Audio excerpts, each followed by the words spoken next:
You say, well, how far should I go? Here's a good guideline.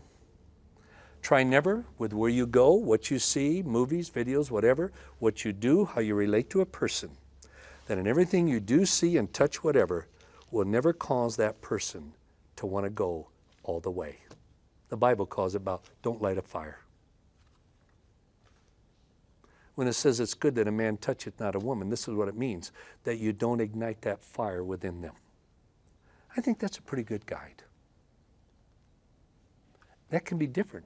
For some people, a goodnight kiss would be totally innocent. For others, it wouldn't be.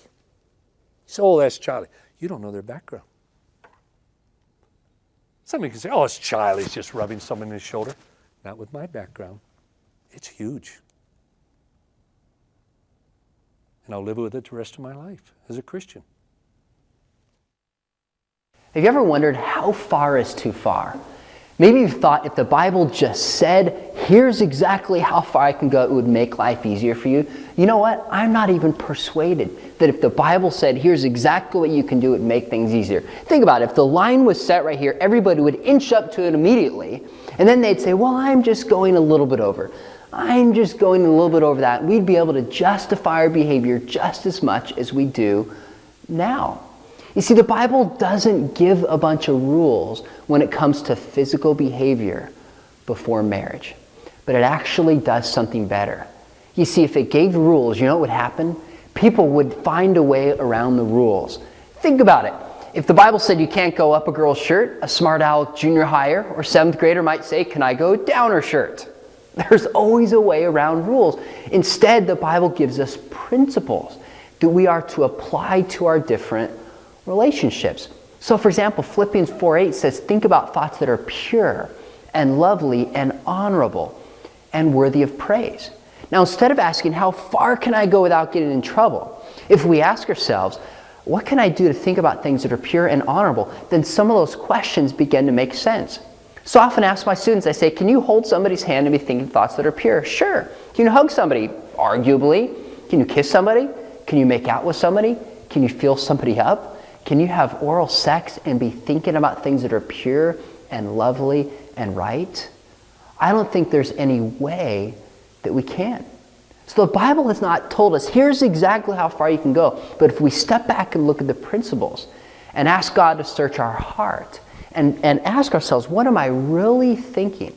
Then I think it'll become clear, especially with the help of parents, with the help of friends, good friends, with the help of a youth pastor. We can set honorable boundaries that will protect us for our future marriage and relationships. So instead of asking, how far can I go? You might think about asking yourself, how much can I save and preserve myself to experience God's best? Because I have never met a couple who said, yes, I wish we had gone further while we were engaged or while we were dating. But I've met a lot of couples who had said, we wish we had not gone this far. Now let's end it with this. Here are some phrases that definitely show somebody doesn't love you. Okay? Well, everyone is doing it. And I would say, it shouldn't be too hard to find somebody else. Really. Well, if you love me, you would do it. You would. Well, if you really loved me, you wouldn't have asked. Why? Because he neither protects nor provides. Well, let me make a man out of you. Oh, get real. What in the world does having sex have to do with being a man? A 12-year-old kid can have sex. My dog can have sex. Doesn't even make it more of a dog, let alone a man. Well, you don't need a marriage certificate. It's just a piece of paper. I'll tell you this. You girl, you young lady, listen to me. If a marriage certificate is just a piece of paper before you get married, it will only be a piece of paper after you get married. My wedding certificate is not a piece of paper. It's a pledge of my loyalty and faithfulness to one woman, Dottie McDowell, and to the mother of my children. And if it didn't mean that before I got married, it wouldn't mean that afterwards. Ah, come on. You don't need a wedding ring. It's just a piece of metal. Let me tell you guys, this is not just a piece of metal.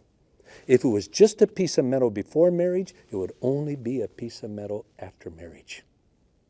This is a symbol of my faithfulness, my loyalty, my pledge, my character to one woman, Dottie McDowell.